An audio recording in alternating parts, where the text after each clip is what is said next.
Nimas jejimaken tilam sari iring pandang kamarutan satemah pinter marawasa jroning kayung garwanipun Kakang Yayi Bathari Dresamala sewu mulya sing ndak krasa sewu marem sing ndak gegem mung sira paraningsih kedunging katresnan papaning sumindhi rasa wuyung ingkang handheka sanadyan geni bisa pisah lawan panase segara pisah lawan gisike gula pisah lawan manise nanging paneh lamun Arjuna pisah lawan mustikaning jantung ya kuwi jeneng sira Yayi Bathari Dresamala saya-saya bareng sira Yayi wis ngandhut wijinipun Kakang yekti mimbuhi kabagyan prasasat kejugrukan Wukir Sari kabladaran Samudra Madu. Aduh Pangeran Arjuna ngaturaken panuwun ing tanpa pamit dene semanten katresnan paduka dumateng kula saha wiji ingkang kula kandhut. Pangeran kula nyuwun pangestu mugi-mugi lairing jabang bayi benjang sembodo netepi dumateng kekudangan. Yayi Dresamala ndak rewangi cegah dahar lawan guli ndak suruh pandonga suci ing pamrih lek ing jabang bayi besok wilujeng niskala satemah dadi putra ingkang garbi budi luhur sarta dadi srana kamulyanipun Kakang lan Siadi sumrambahi katentremaning jagat saisine Dresanala.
marang soreng prang ngudani arum-arum ngendanu ngawiyat narada ngepalani sawata sukamula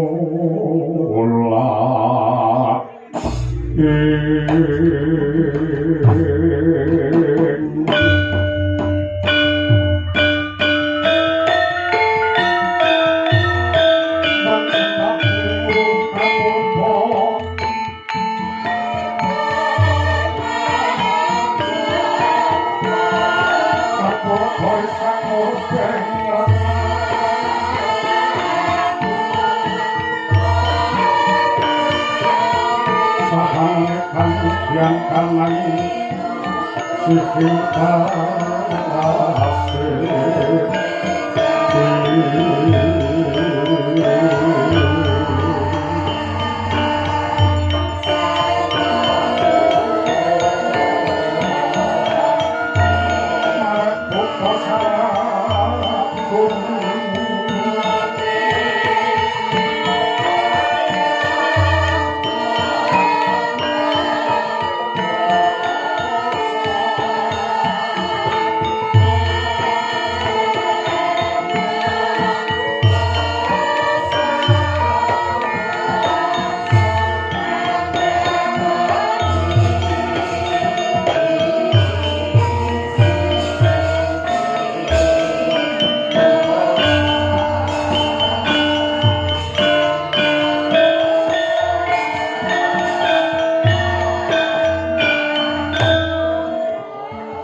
dan sekaling bawana lan bentuk ora ayu sagung tumuwuh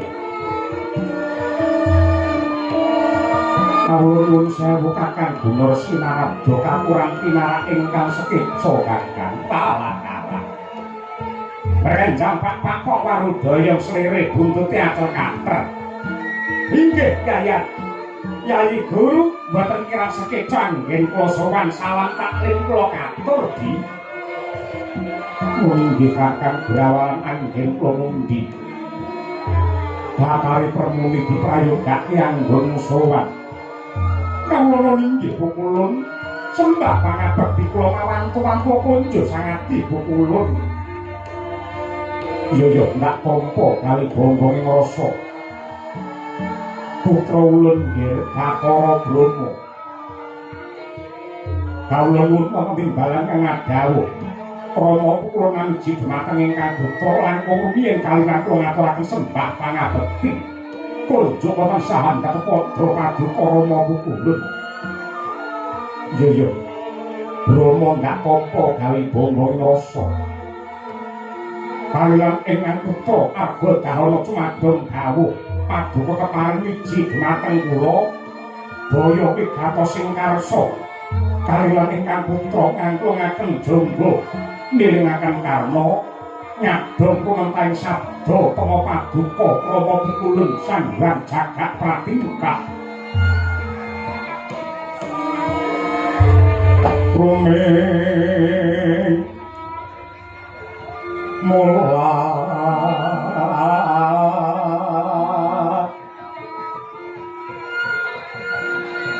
rumeng mula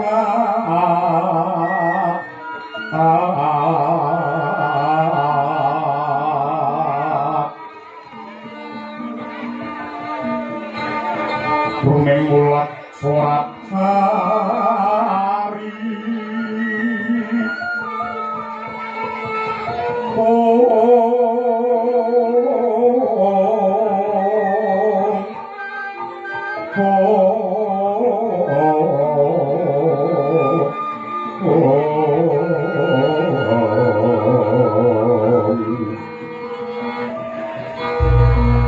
rumeng mulat surat hari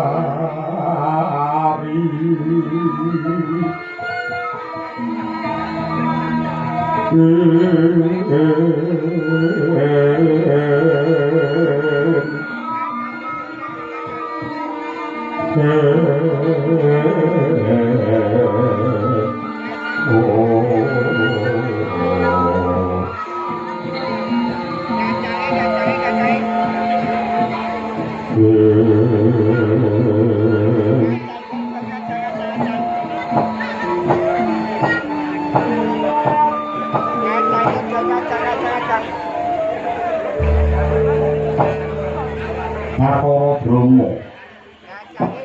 Yetine jeneng kita mestine wis uninga lamun tori palungguhan iki kahilangan Suralaya.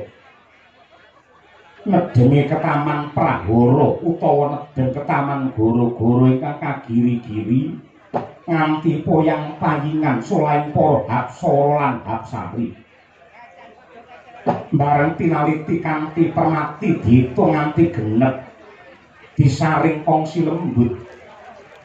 Timbule Prahara iki merga keluputane makhluk becik menungsa munggahe para dewa ingkang wani cumampaka nrajang pepakem utawa waler ingkang sinebut judu tali wangsa.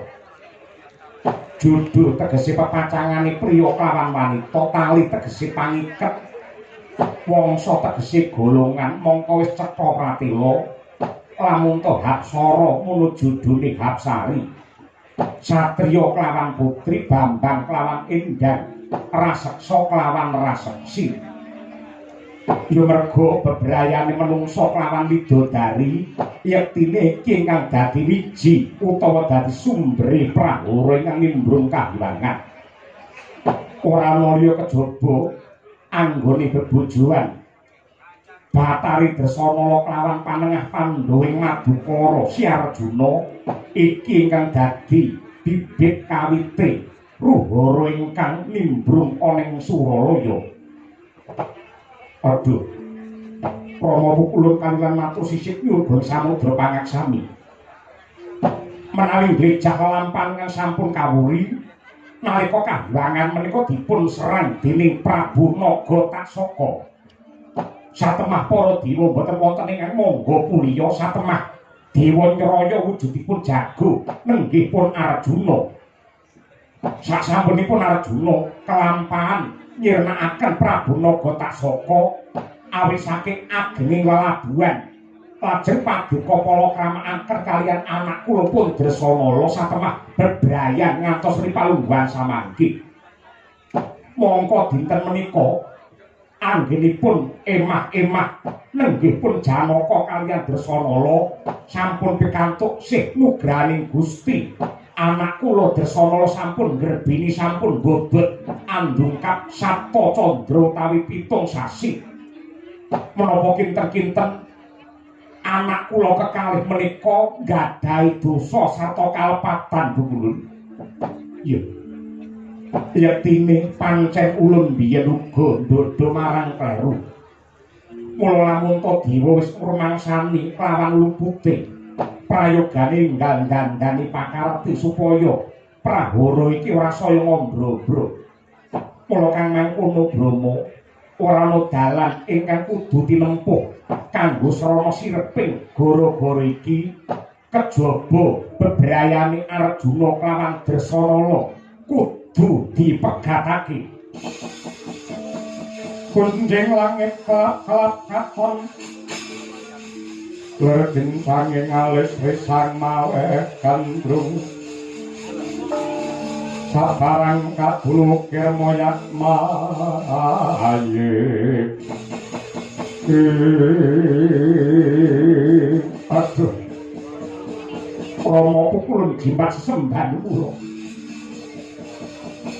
Menawi kula saged nampi nanging mangke kados pundi kawontenanipun Arjuna kaliyan Dresanala menawi nedeng-nedengipun pepasihan kok malah badhe dipun pisahaken.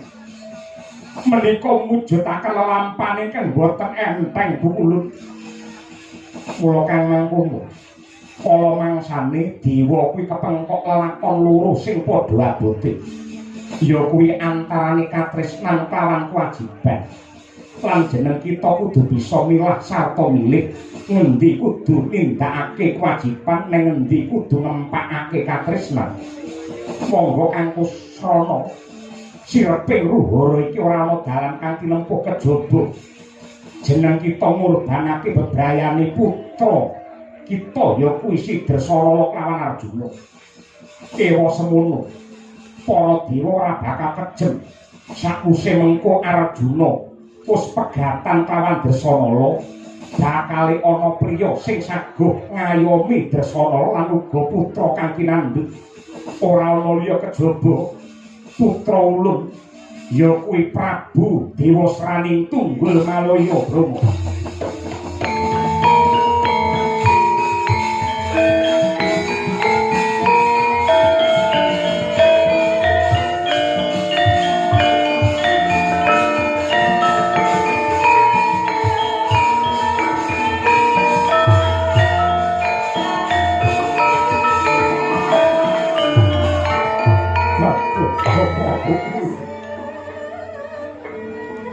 Menapa boten wonten cara sanes kangge srana anyirep dumateng prahara kejawi ngurbanaken katresnanipun anak kula.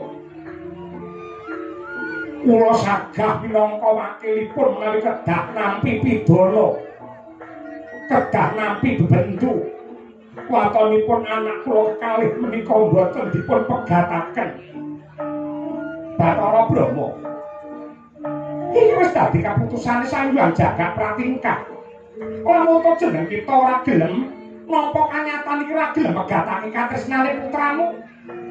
Tegese jeneng kita mung mikolehake diri pribadi lan keluarga, nyiwakake marang kebutuhane bebrayan agung. Kowe kepengin ngrasake mulya wibawa sak keluargamu, ning kowe tega mentolo nyawang rusake kahyangan ngono apa piye?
Kabeh karunaning kaswase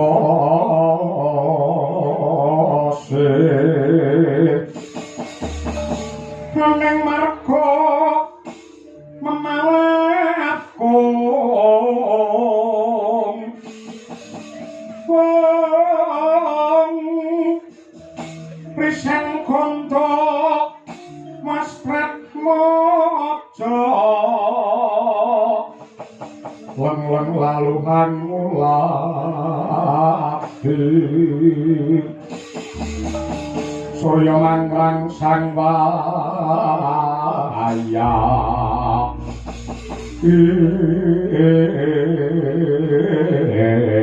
Pawadara kawula nuwun sewadi pramesti nadyaten kang raka suda pangudal-udal boten kajawin kepeksa kula sumalana matur nilar ing tata krami. Nuninggih kados pundi Kakang Gunarsina Ratu. Nuwun sewadi. Kula kok rumaos bab ingkang paduka putusaken menika cetha lamun to ganjel lan ganjil. Ing atasipun bebrayanipun Arjuna kaliyan Dasanala menika atut runtut-runtungan tur nedeng-nedengipun pepasihan. Ingkang loro-loro nika wau sampun pikantuk wujudipun nugrahaning Gusti ingkang awujud katresnan sejati. Parandene kok badhe dipun pisahaken, badhe dipun pegataken. Menika bab ingkang boten tinemu nalar. Kula saged anggerba, kula saged anyakra bawa. Menika semenipun wonten sanggih rungsit reka daya sandi upaya ingkang mangtindakaken supados ingkang putrapun Dewasrani kalampahan malakrama dumateng Bathari Dresanala. Borong anggenipun mastani Kakang Naradu. Jernyatanipun danger dajin abdari jubutek bening ing mapan wonten ing kahyangan menika wonten Purba Wasisa Ulun. Ning kula dados Kula menika kewajiban kula ngemutaken dhumateng paduka menawi klentu.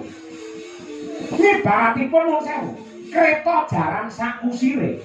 Paduka menika kusiripun, kula menika kreta lan jaranipun. Inggih kedahipun menawi jenengan dika dados kreta lan jaran. Kedahipun manut kaliyan kusiripun. Menawi jaran kewan manut gandeng kula menika dewa nggih meksa mikir langkung rumiyin. Yen karo kusire didak dalan mambah ning dalan sing lempeng lan alus mesti kula badhe nderek ning nganti cemplunge teng jurang kula mboten purun ya. Kakang Narada punapi kula kaliyan paduka menika ibaratipun keris kaliyan rangkanipun. Leres paduka kerisipun kula rangkanipun. Kenging menapa menika wonten keris sing badhe mlebet wonten ing rangka kok rangkanipun mboten purun. Merga kerise bengkong. Keris niki yen bengkong dilebokke teng rangka, rangkane ingkang badhe kesakitan ya. Kula mboten saged nampi. Menawi Kakang Narada mboten kepareng dhahar atur kula. Manglereng kemaos saking golongane para dewa. Lah iki sing tak ateni.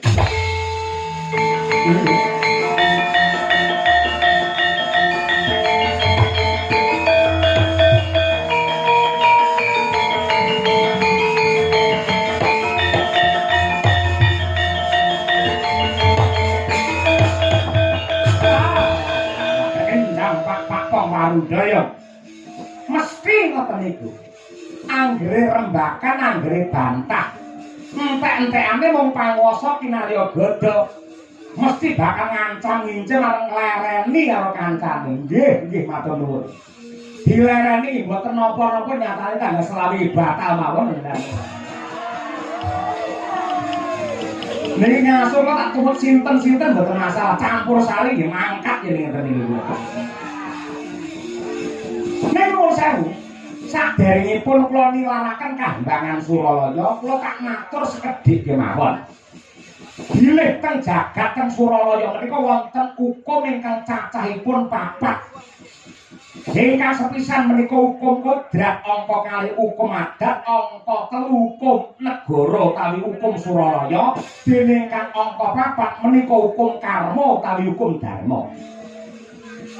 Hukum kodrat menika saged dipun wiradati contonipun. Metu saka omah jam 12 awah mongko srengenge ngentang-entang panase. Wong metu saka omah mesti sumuk mesti kepanasen. Ning waton gelem nganggo payung nganggo caping ora bakal kepanasen. Menika tandha lamun to hukum kodrat saged dipun wiradati. Angka kalih nggih hukum adat. Upaminipun wonten salah satunggiling desa ngawontenaken bersih dusun utawi sedekah bumi, adatipun mesti mujuti ingkung kebo kinarya sesaji. Ning gandeng regan menika saya larang, pajeke saya dhuwur, mila para warga kala wau boten saged tumbas kebo. Ning menika saged dipun sranani ora kudu ingkung kebo tenan. Ning tuntut gedang menika disikili papas saka pring, diweni sumu saka pring. Niku wis muni kebo, dayange ya wis ora protes. Wonten malih budaya wonten ing desa, kowe kena ngrabi wanita desa kene. Ning syarate kudu bisa menehi sras-sras emas sing gedene sak genthong. Niku mboten kudu emas gedene sak genthong. Ning emas 3 gram diwadahi genthong niku ya jenenge emas sak genthong. Sing wedok bar niku ya calone mesti gelem rumah niku mangke. Niku ning ingkang angka 3 hukum negara utawi hukum Suralaya niku saya gampang dipun wiradati, saya gampang dipun sranani. Saya hukum kahembangan Suralaya menika hukume hukum lading. Lading niku yen munggah ketel yen mudhun niku landhep. Mula nadyan napan ana ing dhuwur duwe keluputan wani grogoti nyolong bondo negara. Nek gandeng napane ana dhuwur sugih dhuwit duwe pangkat pinter omong, mboten badhe kejamah dening hukum. Ning lading niku yen mudhun landhep, tegese hukum mung nyiksa karo rasane wong cilik. Wis wong cilik omahe ndelik dimari ublek, lingguhe diklek yen geger keculik dhisik digebuki nganti mendelik niku wong cilik. Ning ingkang pungkasan yani, hukum karma utawi hukum dharma menika hukum ing tumindak sapa nandur bakal ngundhuh utang bakal nyaur dandake bakal nggo. Menawi wonten karma ingkang tumama tunggak waru narada melu-melu.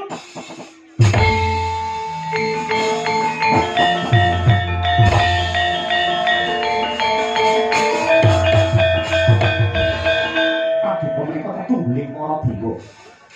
Mila kedah kagungan kawibawan ingkang aku kudu diwedeni karo para dewa.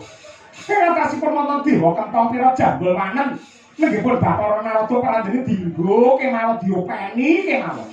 Kaya mboten wonten dewa sing enom-enom dewa sing cakak-cakak dewa sing gagah-gagah. Wong dewa pikun kemawon diopeni. Ingkang rinten dal tasah nyenengah dumateng penggalih paduka pukulun. Kula kandhang kula rumaja menawi Narada kedah dipun leleni saking golongane para dewa. Menika mboten patut, mboten trep wong dewa cebul. Paranjene ngendel-ngendelke ucape kaya bisa njara langit kadhe mekaten. Mergo ana paribasan. Cangkemmu omong apa? Apa rumangsamu aku wis teko Banjung Buyangan apa piye? Kowe ngelokke aku lamun aku dewa kempong pira, dewa cebul, apa raimu ki bejaji napa piye? Apa rumangsane ki ayu-ayune widodari? Kowe ngiluke? Ngiluke wis sawangen raimu ki gilani kaya ngono. Parane nyek karo Narada gelem dhewe. Ora ngilu karo kitoke. Wah. Ya pure oleh begengek ngendel-ngendel kuwi.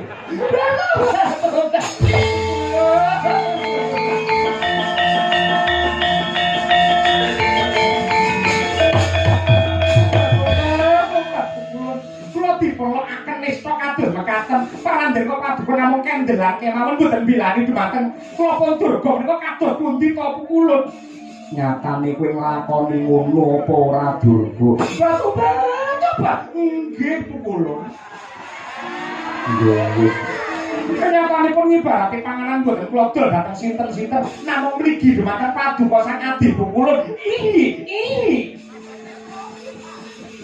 ya wis dilakoni wae kanthi ikhlas. Sing dapur palungguhan iki ora ana kang njerimpeti, Kakang Narada wis suwisih. Tegese ora ana klirit mung duwe netra anggene napa supaya putramu Dewa Srani bisa malakrama kelawan Dresana inggih Pungulun. Selawe priya mangung mangung kang iman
Nuwun sewu Kanjeng Rama pitulung. Kula ingkang putra pun desana ngaturaken simbah pangabekti tandha pengaji-aji. Marang tuan kunjuk sandhap padha kaduka Rama pukulung. Oh ilah ngawit namastu namasidan sekaring bawur langgeng iya Dresanala. Ndak tampa kali bombong rasa pangestulun bae ditampangi. Kula inggih Purawalan yen kula mundi mugian dadosaken jimat. Semantun ugi kula ingkang putra ngaturaken sembah pangabekti kunjuk sandhap padha paduka Rama pukulun. Iya Panadi Arjuna ndak tampa pangestune pun Rama wae margake tampanama. Kawula inggih Purawalan yen kula mundi mugian dadosaken jimating gesang kula. Rama pukulun kagiat sotaning manah kula paduka rawuh wonten ing Taman Sari. Marga dahana mriki menawi wonten bab ingkang badhe kadhawaken kalilan ingkang putra ngangkungaken jangga nilingaken karna Rama pukulun.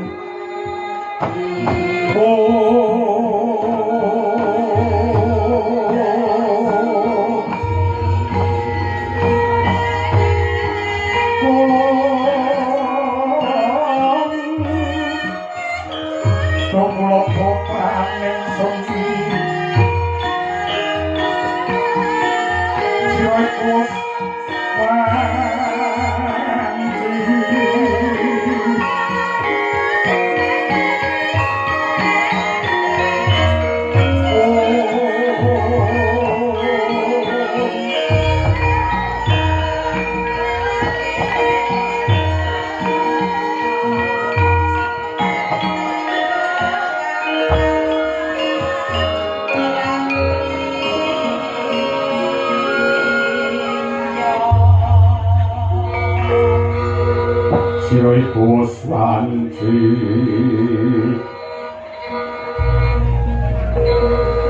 kisah lan jeneng ing wang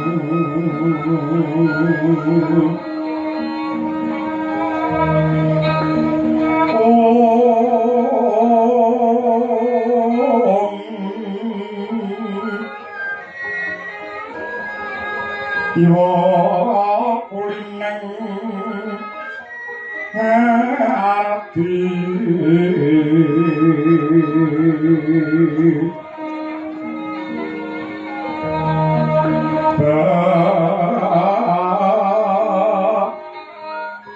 cek sironeng rojo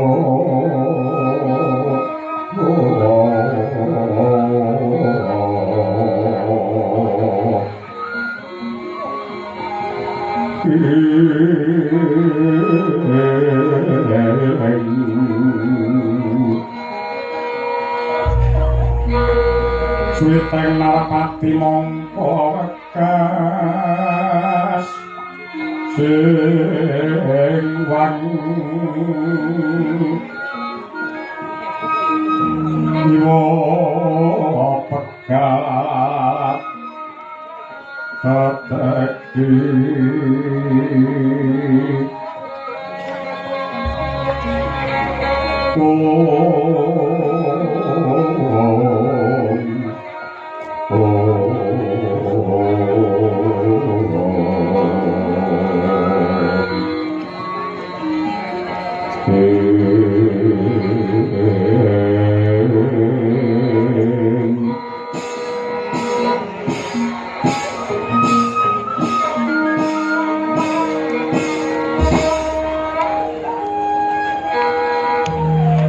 Sadurungipun Rama mundhut pangaksama dening ganggu kamardikanmu ingkang nembe karonsih ana sajroning Taman Sari Argadahana kene. Yektine ya saka gedhene pangeman lan uga rasa tresnane wong tuwa marang putra. Yektine pun Rama mung kepengin lan kumajelu ngerti nganti ripalungguhan iki kepiye kabare anggengmu bebrayan. Dresana nganti ripalungguhan iki apa isih ngrembaka lan ngrembuyung katresnanmu marang garwamu Raden Arjuna. Mungkin Rama Pukulun kumawi jagat kurping langit boten wonten priya ingkang ngrengga saklebeting sanubari kejawi namung Raden Arjuna. Kula sampun kula sumpah kula sampun prasetya ngantos pukuting jaman boten namung mapan wonten kahyangan nanging ngantos kelanggingan kula badhe umiring dumateng Pangeran Janaka. Syukur bagi suyen pancen kaya mangkono Arjuna. Kawula nuwun wonten ing dalan ingkang ngadawu. Apa isih ngrembaka gedhene katresnanmu marang Dresana? Aduh, Rama Pukulun. Menawi kirang pitados kaliyan kasetyaning manah kula monggo kula aturi bengkak dodo kula. Mendhet jantung kula ingkang ngrengga saklebeting jejantung inggih namung mustikaning nala. Mutiaraning gesang kula nenggipun Yayi Bathari Dresana. Arjuna wonten dawuh. Jeneng sira kuwi ditandur ana ing alam padang dening Gusti ingkang nyipta jagat. Pinaringan wujute jejibahan dadi apa? Nggih. Awon tanpa rupi kula kadhapuk mongko dados satriya. Satriya kuwi kewajibane piye? Satriya menika tumindak lan makarti memayu hayuning jagat kanthi sepi pamrih rameing gawe niwakaken dumateng kabetanipun pribadi lan keluarga nengenaken dumateng kabetanipun bebrayan agung. Apa ucapmu iki tak gondeli saged merga piye? Karana satriya menika hampekipun kedah bawa leksana. Lah iki sing tak anteni. Swamara Sang Arjuna Dasmunira kamanungsan sawanya gendret manis kliringe dikamantian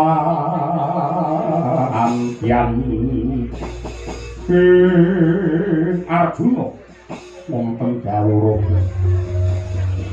yen pancen manut kandhamu sing jeneng satriya iki kudu miwakake keperluane pribadi lan keluarga nengenake kebutuhane bebrayan agung. Ning yo gene wis pirang-pirang sasi jeneng sira katrem jenjem mapan ana Kambangan Argadahana. Rina iki mung tansah sumandhing kelawan garwamu ya kuwi Dresana.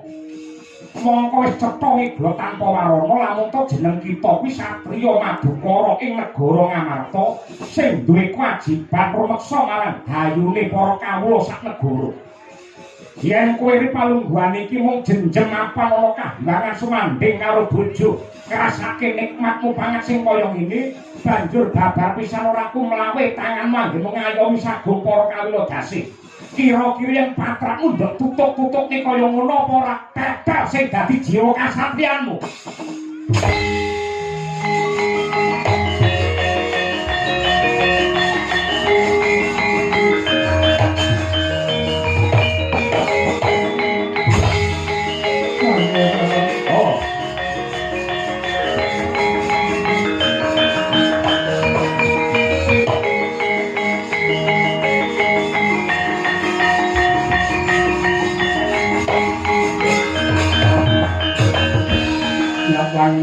palangganak lara pandam untar timong ler konang suram soroti tanpa adang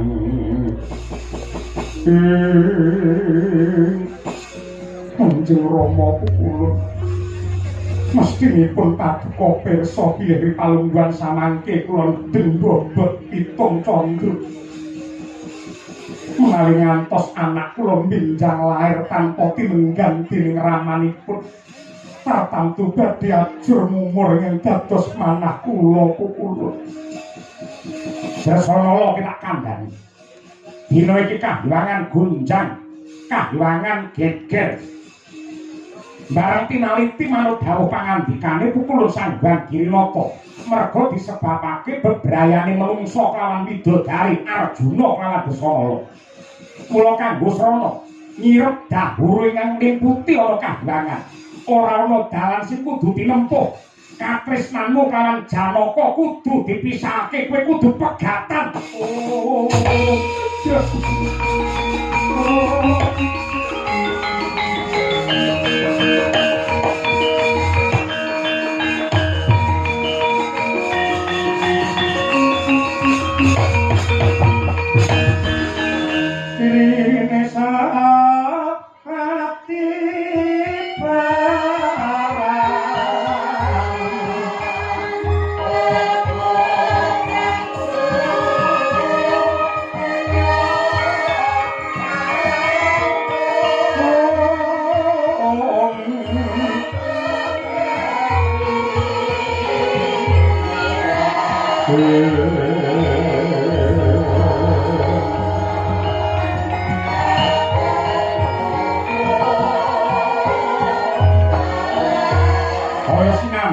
gedhek jantunge sang Bathari Dasanala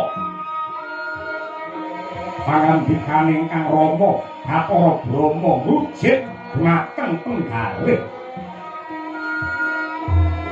gedhening katresnan aboting kasedhiyan yakti tan bisa pinisahake palandene samangke gagari garambyar buyar merga kagines dening wengi sing kahanan mangkono sang ayu amung ngalumpuh dhateng garde karekat lelina sanata bebayune kembang-kembang kang netra nadyanto maget-maget megap-megap alijir kang dadi aturi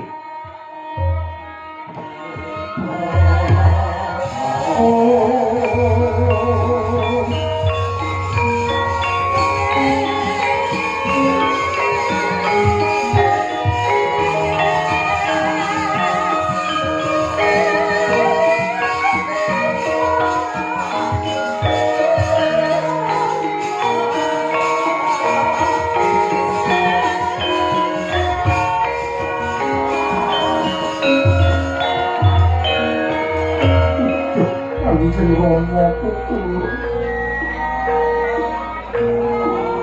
tetewa kejem satawengis lampane kedah kula sambung nadyan kados pundi kemawon paribasan donya menika kiamat katresnan kula kaliyan Pangeran Arjuna mboten bedhe wonten getipun sampun dados sumpahe manah menawi ngantos kula pisah kaliyan Pangeran Permati langkung prayogi kula lampus ciri nanging samangke kaya raosing manah kula menawi kula pejah tartamtu anak ingkang wonten ing weteng kula badhe tumut mati kula nyuwun kawicaksanan Kanjeng Rama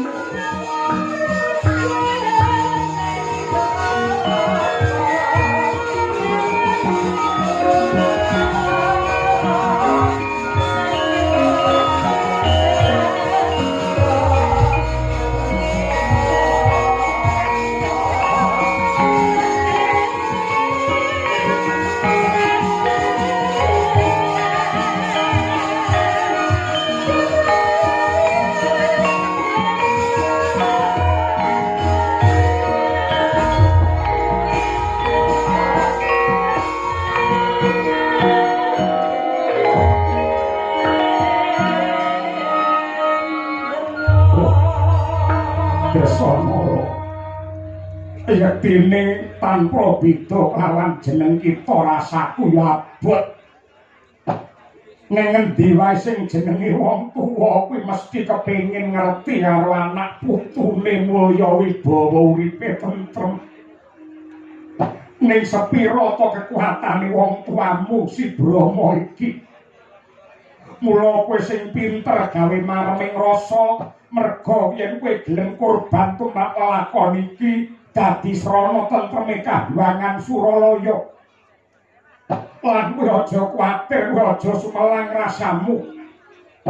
Saklungane bojomu Arjuna bakal ana piyayi sing saguh ngayomi lan ngopeni kelawan anakmu.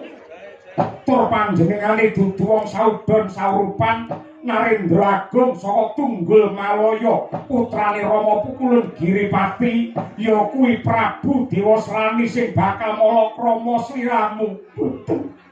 Kula mboten saged nampi. Oh. Halo. Dasana. Manut kaya nyuk.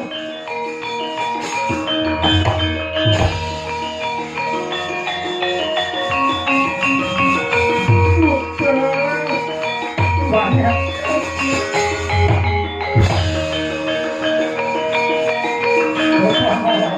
Nyuk, manut.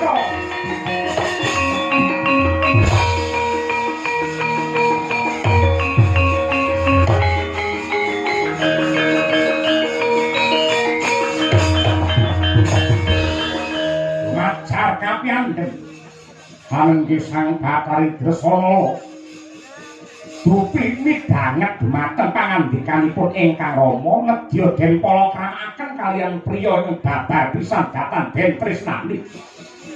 Mangkala Sang Ayu Drik sundul langit njula kaya nabrak akasa.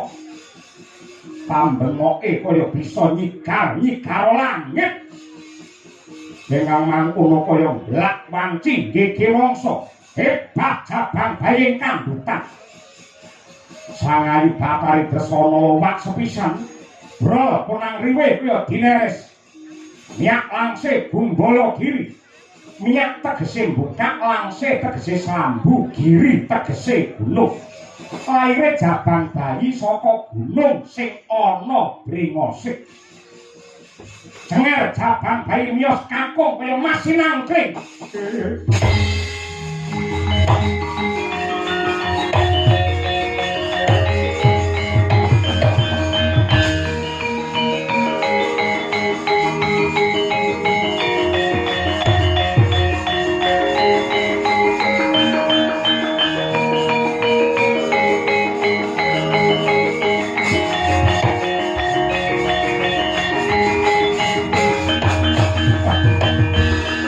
Kowe malah babaran.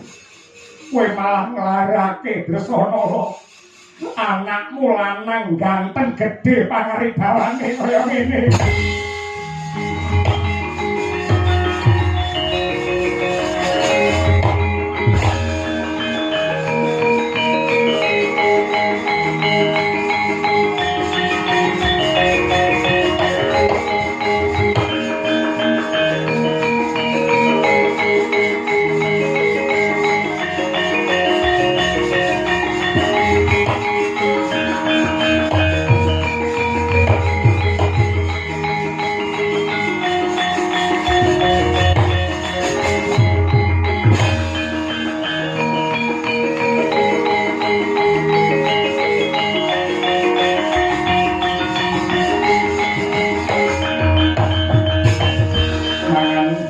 Kuning angin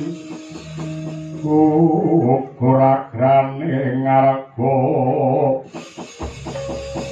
kura gurnita kagiri kiri Bathara Brahma wonten dawuh Sang Batari Permuni sing tak gendong kuwi sapa meninggih menika putu kula. Atur wuninga bilih Dresana sampun babaran sampun lairan mijil jalu. Lari palungguhan iki Dresana mapan ana ngendi? Nembe semaput mapan wonten ing Patenggan. Dewasrani wonten dawuh. Mumpung ripalungguhan iki Dresana ora eling Purwadasina, gendongen bopongen gon mulih ning Tunggul Malaya. Kendal.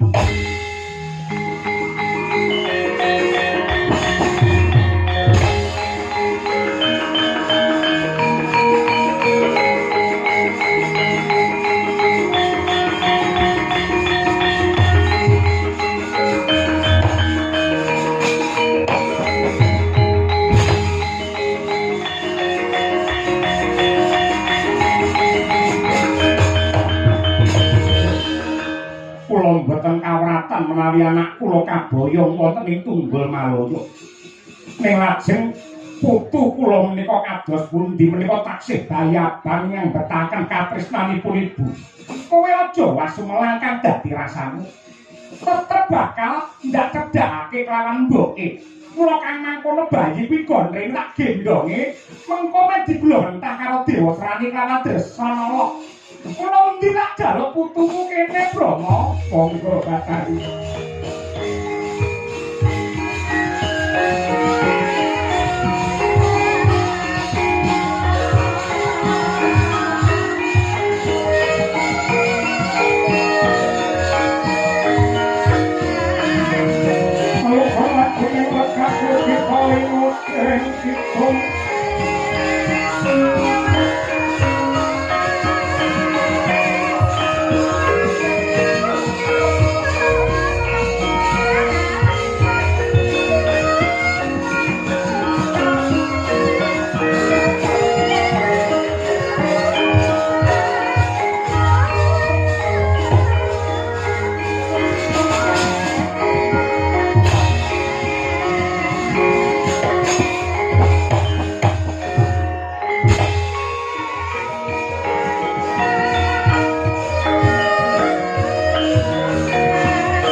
Yang dewasa tanurung jabang bayi iki mung bakal rigon-rigoni. Yo kuwi anakku Dewa Srani anggen kok kasihan kelawan Dresana. Aku ngopeni jabang bayi iki padha karo mingu wujute gogol. Yen gedhe bakal mangan karo aku dhewe. Mula kang mangkono sing gedhe pangapuramu jabang bayi. Swargamu mapan ning kawah Candra dimuka jabang bayi.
pengakuane para